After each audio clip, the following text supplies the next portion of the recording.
Good evening, Florida, and welcome to Coastal Conservative News, where truth has a backbone and freedom still has a home. We're bringing you the bold stories and the real headlines and the voices that matter most, right here from the heart of the free state of Florida, from Tallahassee to the Sun Coast. We're tracking the political shifts, community victories, and constitutional battles shaping the future of our state and our great nation. So buckle up, it's time to get informed, get fired up, and get involved. This is CCN, Coastal Conservative News.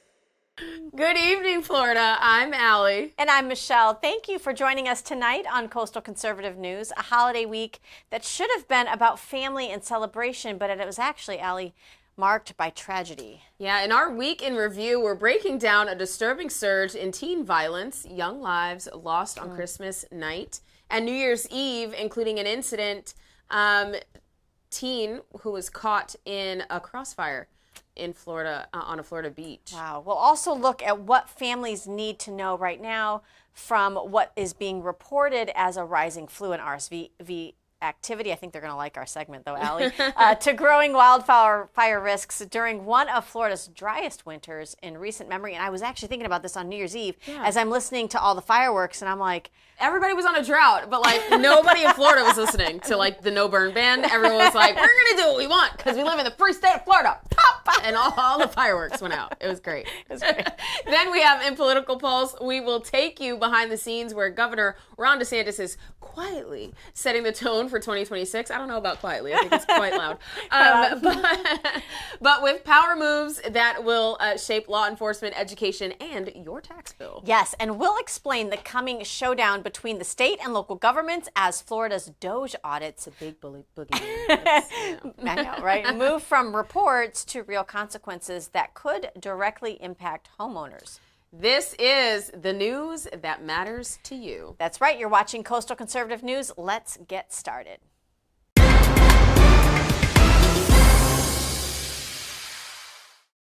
Okay, we begin with a troubling pattern that's emerged across Central Florida during the holiday week, a noticeable spike in teen-involved gun violence, including multiple shootings that claimed young lives. In Volusia County, deputies say a 17-year-old was killed on Christmas night in Deltona during what investigators believe was an attempted robbery. Now, the teen was found in a residential neighborhood, not a high crime zone, underscoring how close these incidents are hitting to everyday family communities. And this wasn't isolated. Across Orange and Volusia counties, several teens were killed or critically injured in shootings in the days immediately before and after Christmas. Law enforcement has repeatedly pointed to a familiar mix: social media disputes, spontaneous meetups, and illegal firearms escalating situations faster than families or police can intervene. Guys, this is why it is important for you to understand conflict resolution. Yeah. So if you do have a firearm, you need to practice conflict resolution. I think even if you don't. And these are, let's face it, these are young people that teens. would not be able to obtain a gun. So before you scream gun control,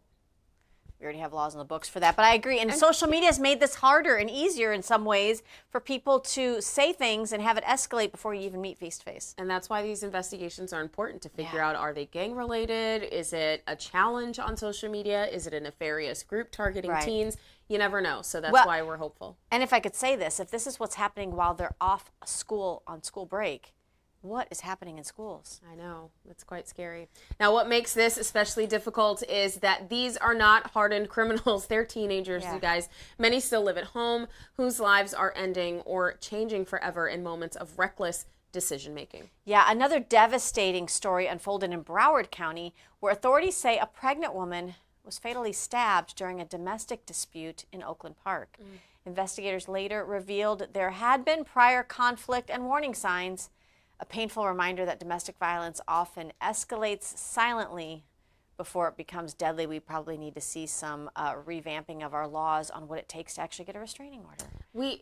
I don't even think it's the laws. I think it's the interpretation by the judge who handles each individual case. It really is up to the judge who grants the And I'll tell you, order. some states it's much easier.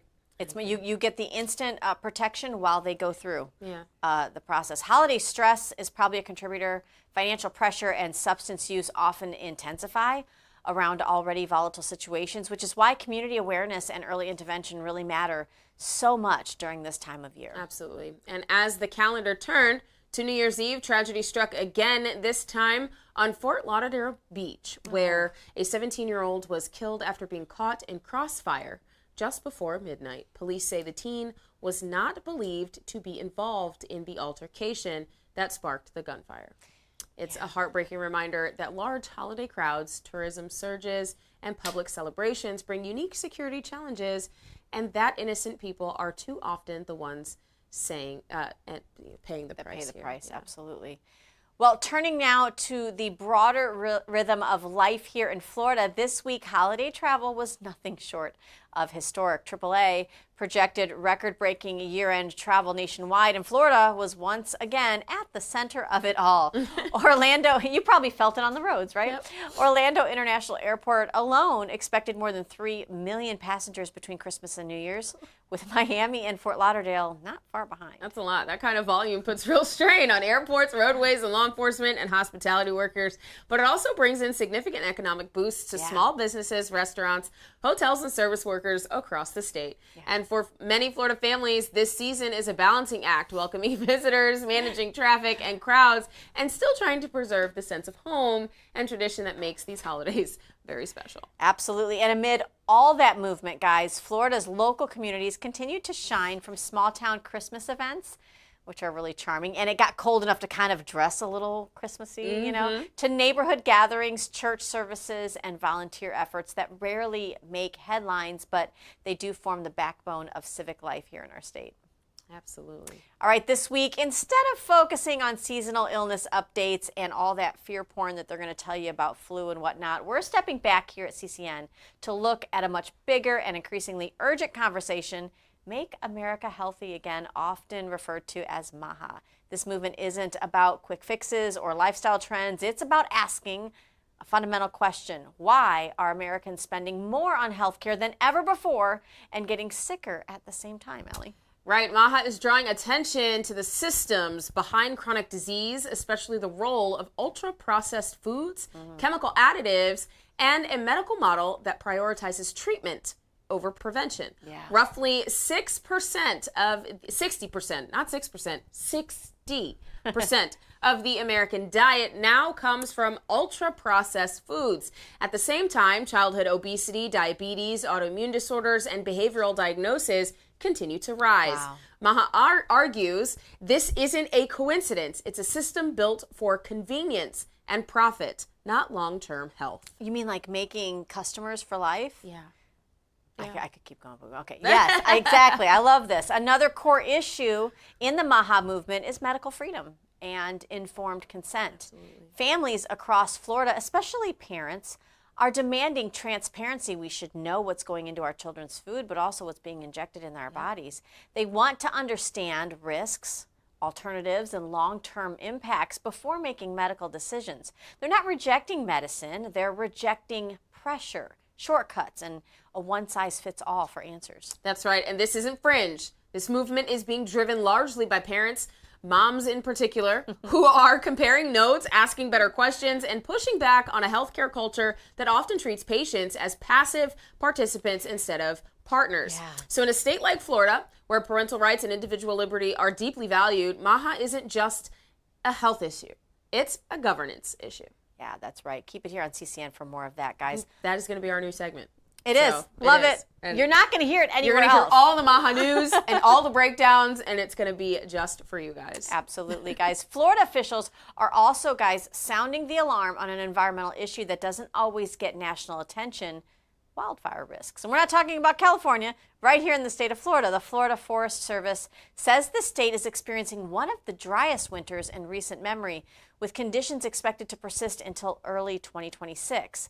Dry vegetation, wind, it has been really windy, and human activity create a dangerous combination even outside traditional wildfire seasons. What's important to understand is that Florida wildfires don't look like California's, obviously, but they can still spread rapidly near neighborhoods, threaten homes, and disrupt entire communities.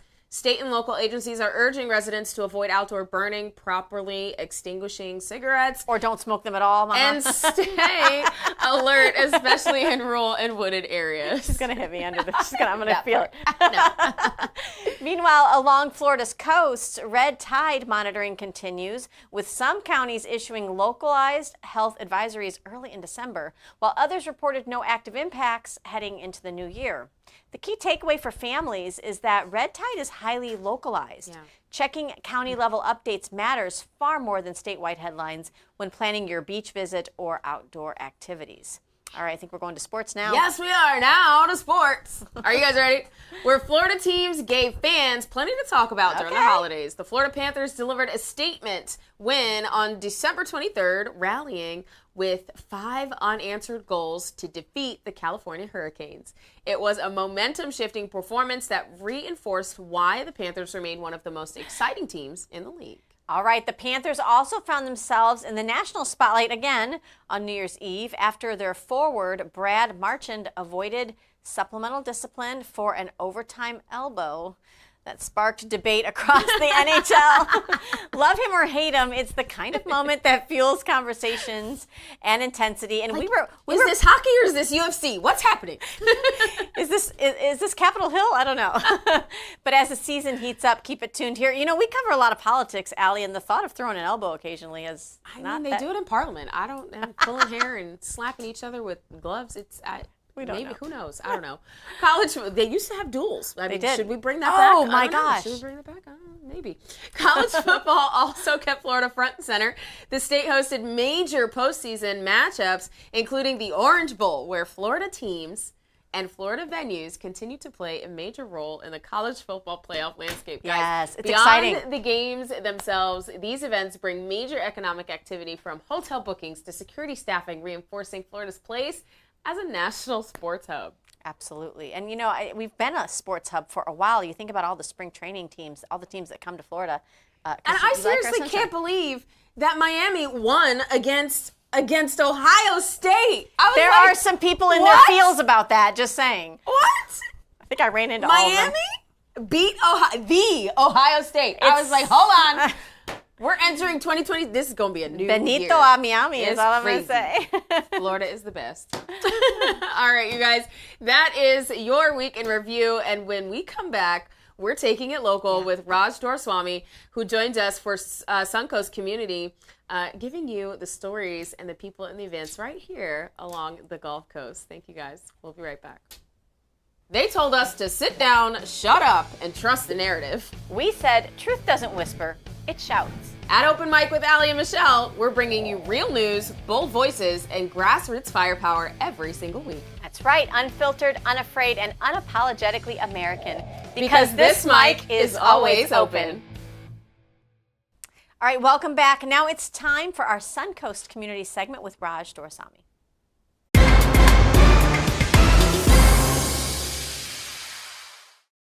This is Raj Dorswamy with CCN. Today's segment is discussing an important phenomenon that's taking place in Florida right now, and it deserves the public attention.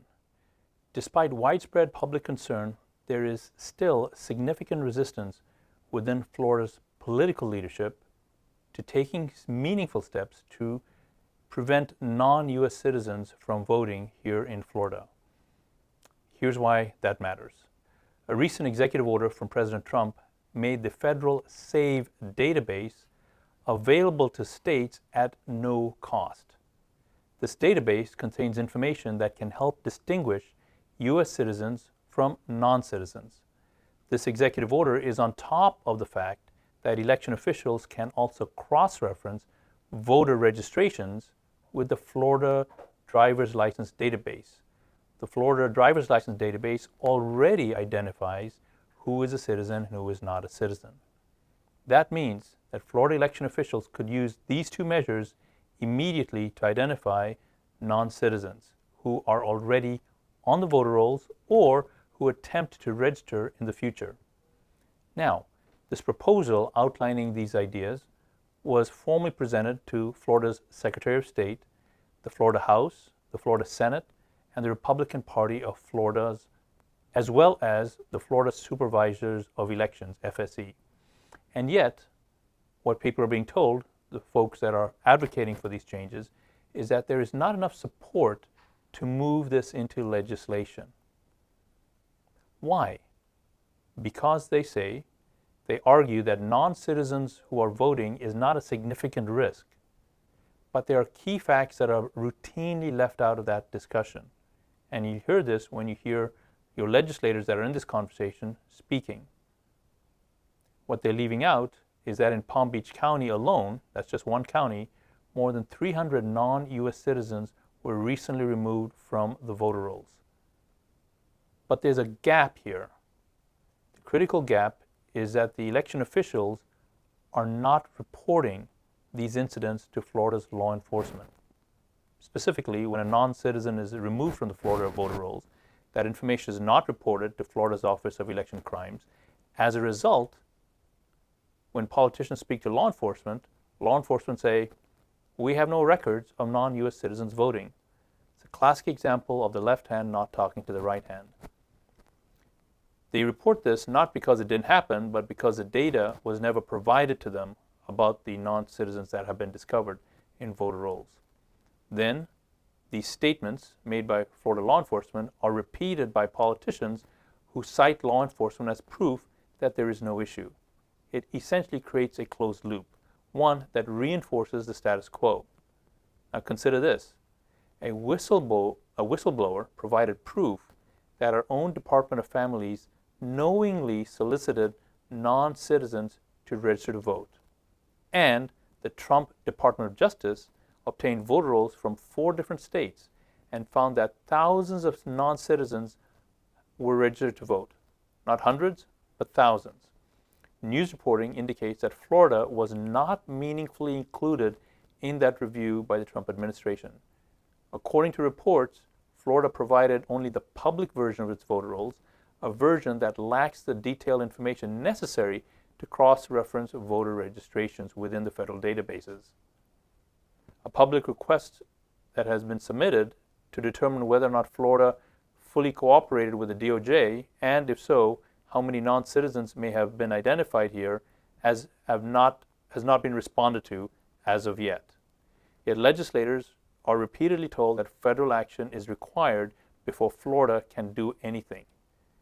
That claim or that excuse is also incorrect. Multiple states have already enacted procedures that require proof of citizenship when registering to vote and when voting by mail. Florida could do the same right now. The president has been clear. Non-U.S. citizens should not be voting in or administering American elections. If Florida took the lead, it would strengthen confidence in our elections and encourage other states to follow. Ultimately, this comes down to one thing. Citizens, once again, must educate their legislators because right now, many lawmakers are relying on guidance from institutions that are invested in keeping things exactly the way they are. Some Florida lawmakers have actually said that they want to keep the system the way it is, even with the flaws that this segment is highlighting, because, and I quote, they rely on it to turn out the results that they want. Other lawmakers have even said that driver's licenses are not even provided to U.S. citizens. This kind of ignorance and misinformation is hard to grapple with some of our lawmakers. The common theme, however, is that there's really nothing to see here. Simply move along. Nothing to see? Florida is one of the top states in the nation for non-citizen residents. We have approximately 2 million non-citizens currently living in the state of Florida. And if we look back in history just a little bit, we would see that states like California, that were once the bastion of conservative leadership, allowed their voter rolls to get polluted and corrupted. And very quickly, because they had non-U.S. citizens on their voter rolls, quickly those states devolved into the current dysfunctional disaster that they are today. When voter rolls are not cared for with the necessary attention and non-citizens are allowed to vote, bad things happen very quickly.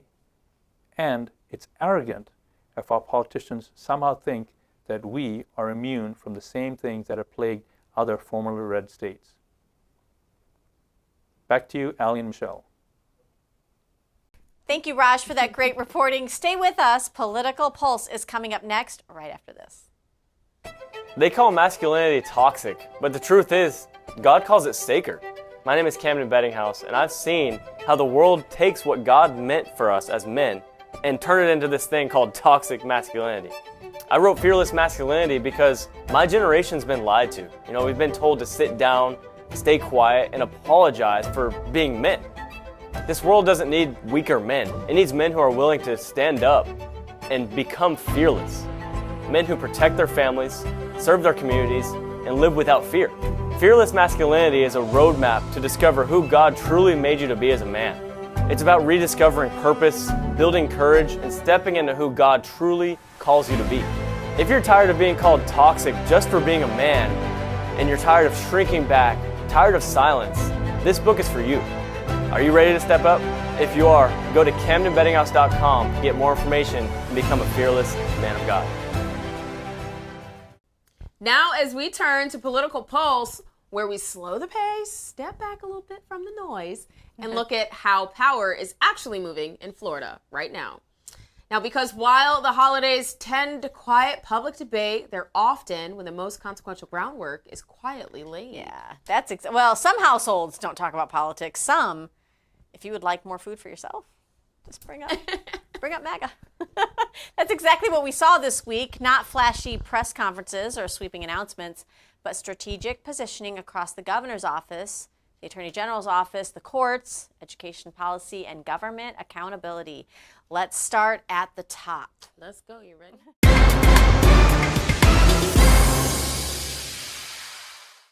All right. Governor Ron DeSantis used the final stretch of 2025 to do something very intentional: govern quietly. Well, somewhat quiet, right? But no major rallies, no national media sparring. Instead, a focus on consolidation, discipline, and alignment heading into the 2026 legislative session. I think that's how everybody should go into the new year. Newsom, get your pen out and take some notes. And that's important because this is often when the real direction of a season is set. Yeah. Now, mind you, we have session going on. Yes. And it ends here pretty soon. We'll be coming to you live from there soon. We have coming up elections and midterms. It's going to be a very interesting year. Now, behind the scenes, the governor's office was reinforcing red lines on law enforcement funding, immigration enforcement, education oversight, and fiscal restraint, making it clear where compromise ends and priorities begin. That wasn't about expanding government. It is about tightening control over how government operates. Yeah, the posture also showed up in how the administration defended key assumptions in the proposed Floridians First budget, particularly around federal reimbursements for immigration enforcement, campus security funding, and pressure on local governments over property taxes. Rather than reopening the budget conversation publicly, DeSantis' team spent the holiday week working directly with legislative leadership to hold the line. I like this. This is nice. This is government working more effectively for you. Absolutely. Now, for Florida families, this matters. It matters because it signals fewer last-minute surprises and a governor who intends to enter session with leverage already in place, not scrambling to build on the fly. Super important. Super important, yes. All right. Now, meanwhile, Attorney General James Uthmeier continued to define what his office will be about going forward, and the message is very clear: child protection, online safety, and accountability. I don't know what parent in the state of Florida isn't like celebrating right now for that. That's amazing. Uthmeier closed out the year by reinforcing follow-through on major enforcement actions, including prosecutions tied to online exploitation, disaster relief fraud, because we're not Minnesota, and child recovery operations that began earlier in December. This is kind of interesting, Allie. Are we talking about already holding people accountable in the state of Florida? Already? That would be a great blueprint for the nation, I'm thinking. What's notable here isn't just the cases themselves, it's the framing. Absolutely. Now, Uthmeier has been explicit that Florida will not wait on federal agencies to act when it comes to protecting children or holding criminals accountable. This is a state-first approach to law enforcement. one that resonates strongly with parents who are increasingly concerned about online threats and the misuse of public resources. Absolutely. We also saw heightened coordination among state and local law enforcement during the holiday and New Year's Eve surge, particularly around beaches, bowl games, and large public gatherings. I know I see it in our area when you're out shopping before the holidays. They have these, they kind of like raise up. I would think of it as like a high reach that you use in construction, but there's patrol up there. So they're looking at the whole parking lot. Kind of cool. Good vantage point. That level of coordination reinforces the administration's argument that Florida's public safety model relies on state level leadership, not so much federal micromanagement. Absolutely. Okay, guys, turning now to the courts. One of the most under-discussed developments this week is the quiet but significant shift coming to you from Florida's Supreme Court.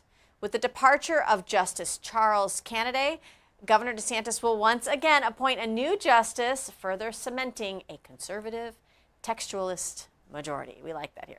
And while much of the media has focused on recent death penalty rulings, the larger impact here is what's coming next. The court will likely shape decisions involving parental rights, agency authority, medical consent, and education disputes for years, possibly decades. And this is the thing you see. Florida leads. We push through legislation. The likely left tries to combat it, and this is why your Justice Department is so important here in the state of Florida. But it is so important that they do not legislate from the bench and that they apply their decision-making based on constitutionality. Absolutely. Does it abide by the Constitution? Does it protect this individual's constitutional rights? And does it abide by the current laws and statutes? Absolutely, absolutely. And Florida will continue to lead the way on that. Absolutely. And speaking of the death penalty, with the court now firmly upholding Florida's 8-4 jury standard, the legal battlefield is shifting a bit. The constitutional challenge phase is largely over in this case. What comes next are fights over procedure,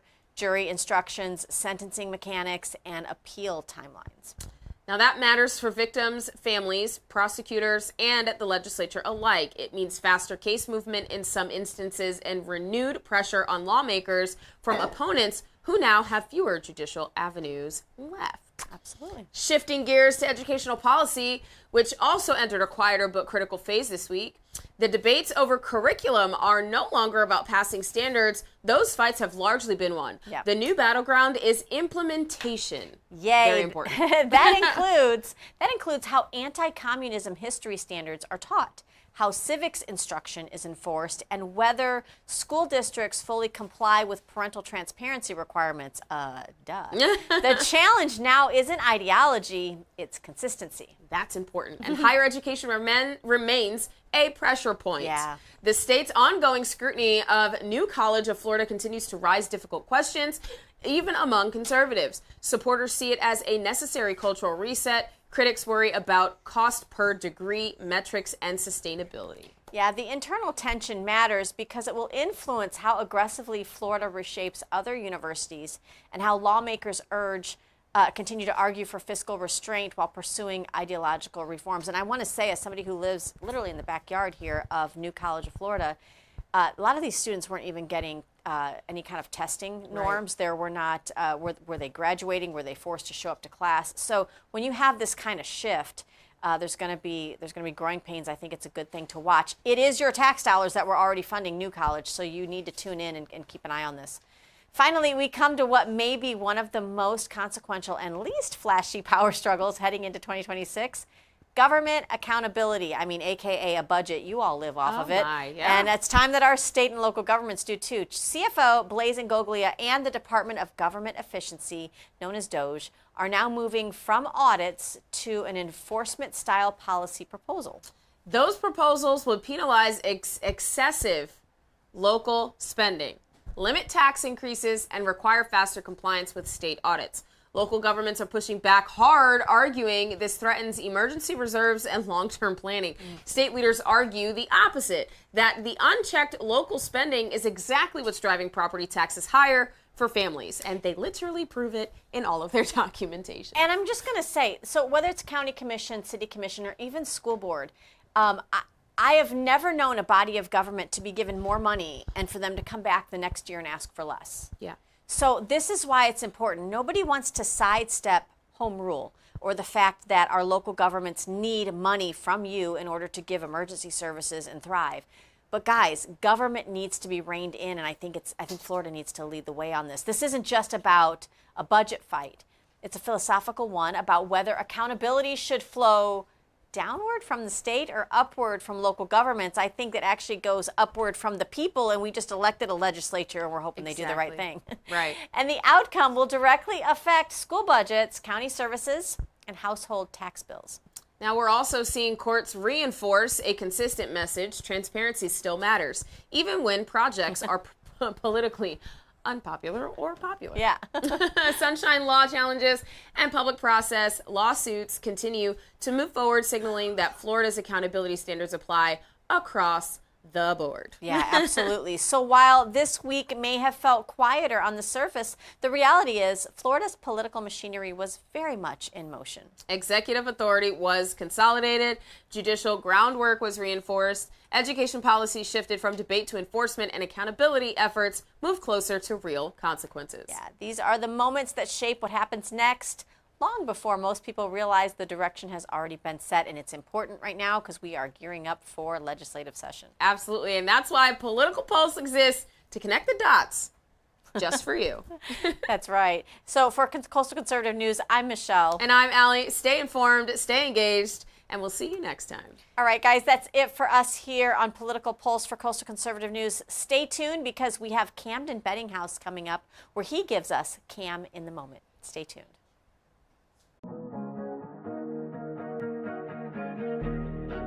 Hi. Hello, how are you? We are here to get an IV. An IV. I heard you have an IV room? Yeah, absolutely. You just head right back this way. To the left. Awesome. Thank you. Knock, knock. Hello. Hi, I'm Michelle. I'm Sarah. Sarah, this Hi, is Al. Allie. Nice to see you. How can I help you? We're stressed. We're Yeah. moms. We've got multitasking going on. I feel like I fall victim to like a brain fog a little bit. I don't know if that's my age or whatnot. You need a little bit of clarity, a little bit of energy. Yep. Is there an IV that you would recommend for that? Thank you. We call this the brainstorm. The brainstorm. The brainstorm. Come visit We the People Health and Wellness Center. Where medical freedom exists. Welcome back to Cam in the Moment here on Coastal Conservative News. I'm Camden, and here are your week's biggest moments coming up.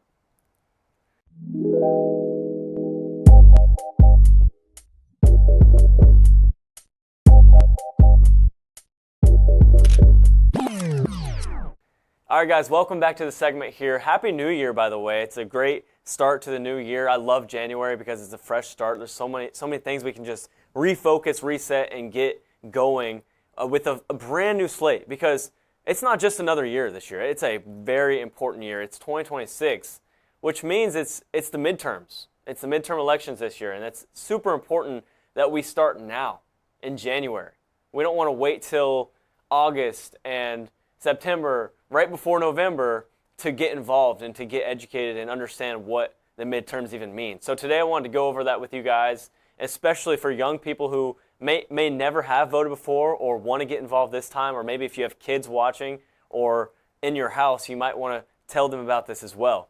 But it's a crucial year. You know, we have a lot going on here in Florida in 2026, and January is when we need to start paying attention.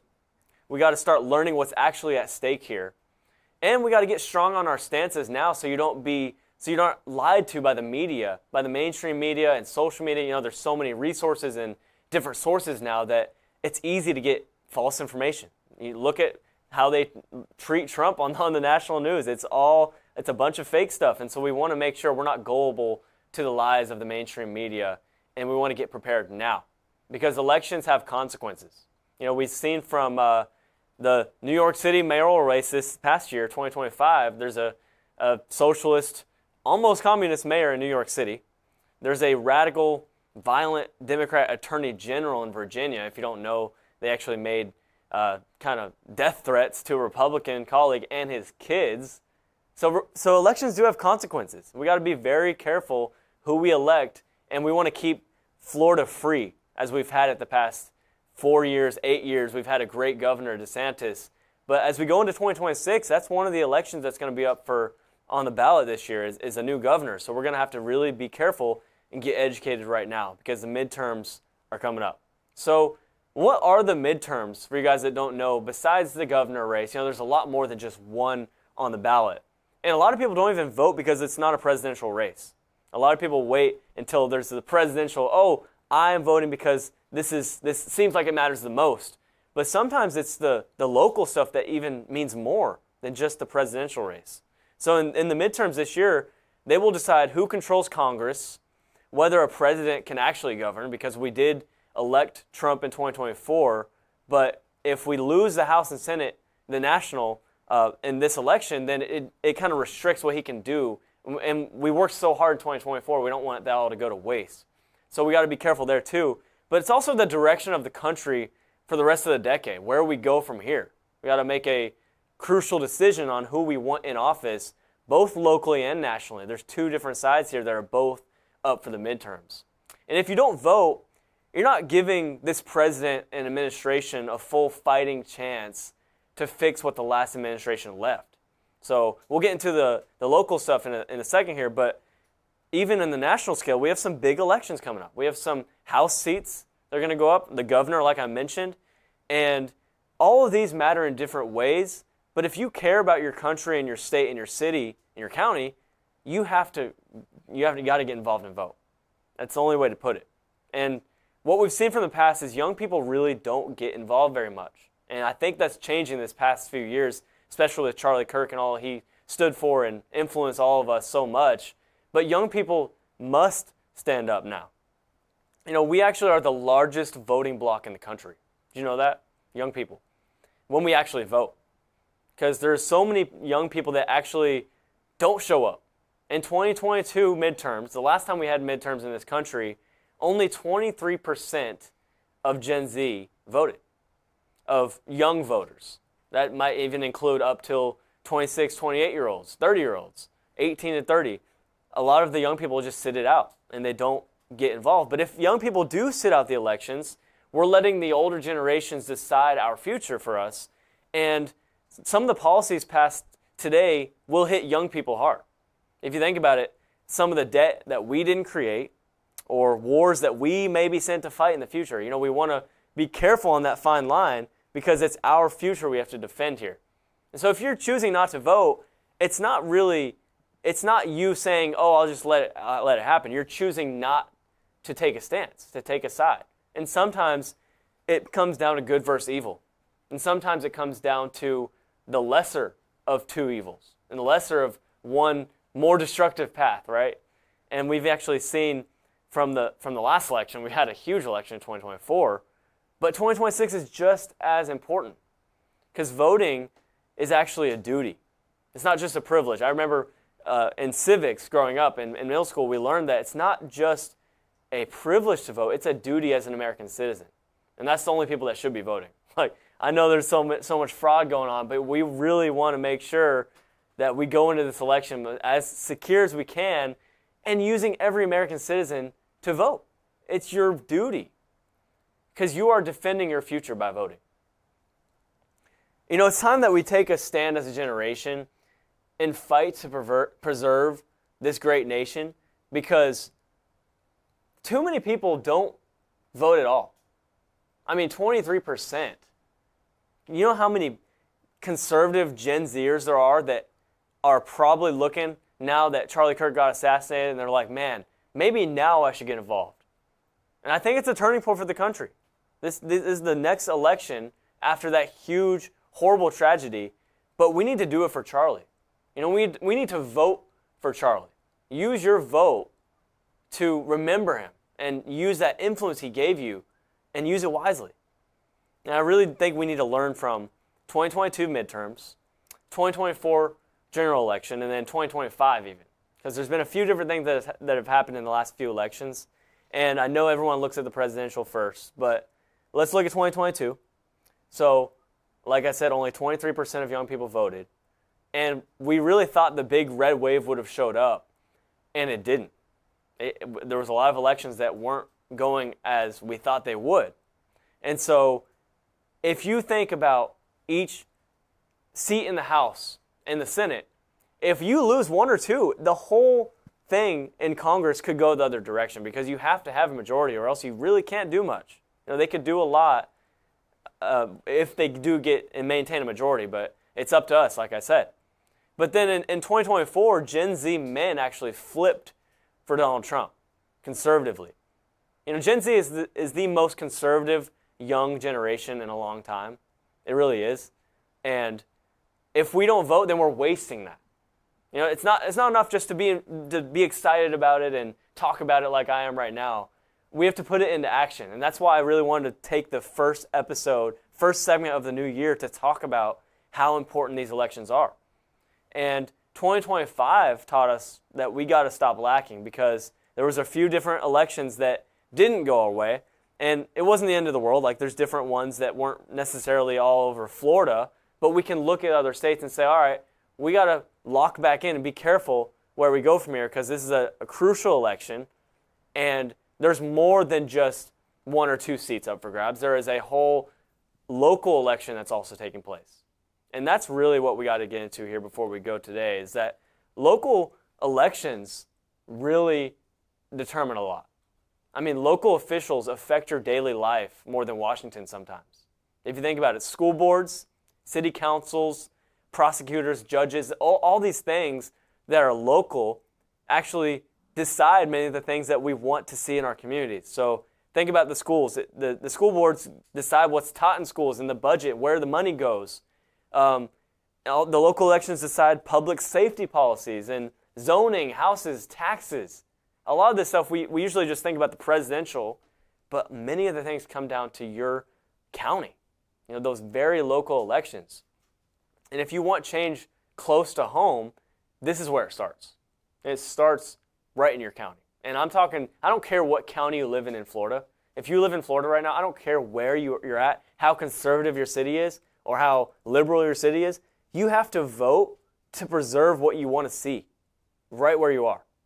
Because it's up to us, like I'm saying, and local action, like we've heard General Flynn say before, local action equals national impact. And so, yeah, it might not be the presidential election we're looking at, but those local elections everywhere actually shape the country as a whole. And so if you like where you live and how it works, you need to vote to keep it that way. If you don't like it, you need to vote to change it. That's as simple as that. And I need to leave you all with a call to action right now, because let me first talk to the young people watching. You need to register to vote. I don't know if you're registered or not, but if you are not registered to vote, you need to register to vote, even if you don't know much about the candidates yet, or you don't know much about what these different offices do. Because it's so easy now with any AI platform. ChatGPT, you can literally look up, what does this office do? What does what does a school board member do? What does a city councilman do? All these different things. We need to first get registered, and then you can do the rest, right? And it's important to research on your own, because we don't want the media to just think for you like we've seen in the past. Now it's time for you to start. But if you're a young person, register to vote and get your friends registered to vote. It's easy. It's not hard. And for the parents and grandparents watching, if you have kids, you can pre-register them to vote if they're not 18 yet. And if they are, you can get them involved, because their voice matters just as much as yours. The Gen Z will be the turning point of these next elections. I believe it. I think that the impact young voters had in 2024 from Charlie Kirk and other Gen Z conservatives really showed up for Donald Trump. And now it's time for us to really show up for our communities and to give Donald Trump, like I said, a fighting chance to keep the majorities for him to do the work he wants to do.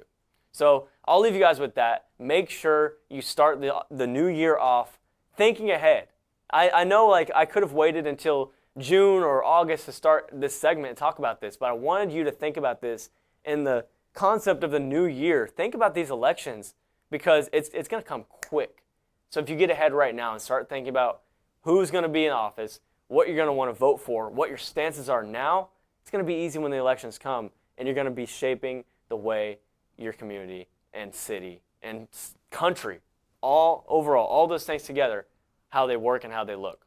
And so the wholesome moment of the week is the new year. It's New Year's. I don't know if you have a resolution or whatever. I know people give up on them like 2 weeks in or whatever. But this year, make it different. Make one of your goals to actually be informed about this stuff and know what's going on. That's what I'm going to do. I'm going to keep up to date with everything so that I can shape my country as best as I can. So I want you guys all do the same. All do the same as that. And also, if you're new to the channel, if you're new to Coastal Conservative News, follow us because we're going to give you that information. We're going to give you all the things you need to keep up to date with your elections, your local elections, and what's going on in your community. Follow us, and if you want to contact me and ask me some questions, Camden Trey B on all social media platforms.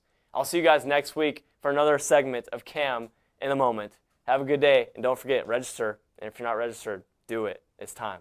See you guys next time.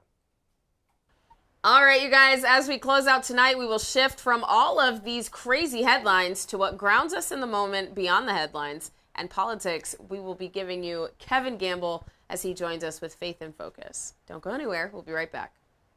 From the heart of Marietta, Georgia, comes a tribute to the spirit of liberty. Liberty Cigars, where history meets craftsmanship. Each cigar tells a story. The Founders Collection honors the visionaries who shaped a nation. The President's House Collection celebrates the leaders who steered it. And the Naval Series salutes the heroes who defended it. Handcrafted with precision, each blend mirrors the essence of its namesake. From the boldness of George Washington to the elegance of Thomas Jefferson. Indulge in a moment of reflection. Light a Liberty cigar and savor the legacy. Discover your story at libertycigars.com because every great nation deserves a great cigar. Liberty Cigars, smoke the history. And don't forget to use promo code OPENMIC for 10% off your order.